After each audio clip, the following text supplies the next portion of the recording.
No suspension for Murray after he threw the towel and then the heating pad in the direction of the official. And of course, we've all seen it by now, the heating pad winding up out on the floor during that loss the other night. We were all here, many of us were here yesterday having this conversation. Right off the top of your head, Alan, reaction to him not being suspended? Not surprised, because it takes a lot in this league to get suspended clearly these days, right? So if you were sitting in the chair, if you're in Adam Silver's chair, would he have been suspended? Yes, he would have been suspended, because that's a dangerous thing that he did, throwing that on the floor, the potential for injury. I think if someone did get hurt on that play, he's clearly going to get suspended.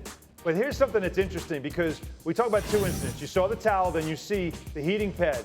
It was actually a third incident, and it's interesting that it's a $100,000 fine, because he also did a money gesture towards referee Mark Davis also in this game.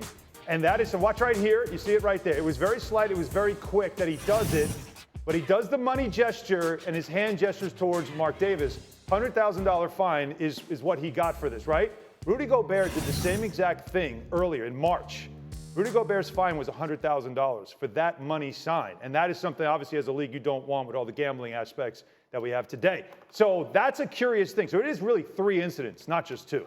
What do you think of it, Legs? I was shocked. I said it yesterday. I would be shocked if he wasn't suspended. I don't know what more you'd have to do if you're not in the game. You're not actively engaged on the court. What you did, reckless was a great word you used, Greeny. I couldn't agree more. It was reckless, potentially could have been catastrophic for the Minnesota Timberwolves. Because not just rolling your ankle, people might think, oh, you're overstating it. We're not overstating it. It doesn't take much. That thing's raised up off the ground an inch, a little bit more than that. You can roll your ankle on that easily if you're Karl Anthony Towns. Or I think, actually more likely, you step on top of that. It is wet. It is a slippery surface. You slide out. Now you've got a groin injury that potentially hobbles you in this series and potentially limits your ability to win a championship, which a lot of people right now are thinking Minnesota could. So just the thoughtlessness of it all, I thought would have merited a 1-game suspension in this series. What did you think of it, Monica? I wasn't surprised that there was no suspension. For me, when Joel Embiid just was flagrant 1 when he pulls Mitchell Robinson down by the leg in that series between the Knicks and the Sixers, when nothing happened there, it was like, okay, cool. Tell us that it matters to keep your stars in the playoffs when your eyes are the biggest in a year that you're trying to figure out the next rights deal.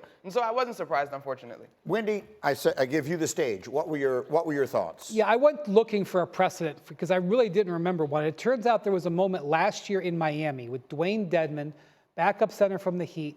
He he knocks over a rack with massage guns on it, and it comes out there all on the court. This is a big, heavy object. The referees see it and immediately throw him out of the game. Referees, in this case, obviously didn't see where it came from. And then the next day, he was suspended for a game.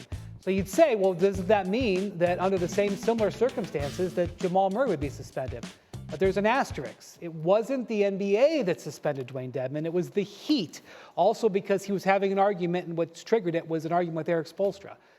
So if you're a Minnesota Timberwolves fan, you're looking at that and going, wait a minute. Why is that a suspension, and what happened in this playoff game is not a suspension?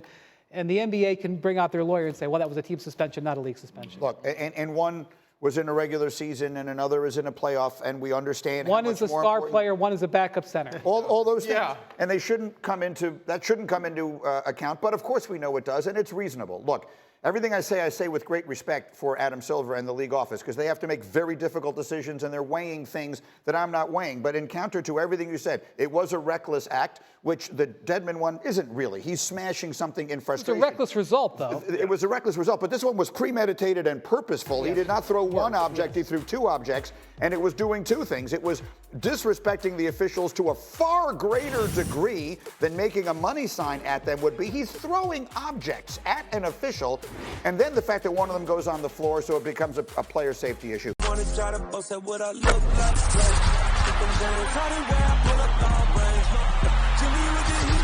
fire. It's NBA,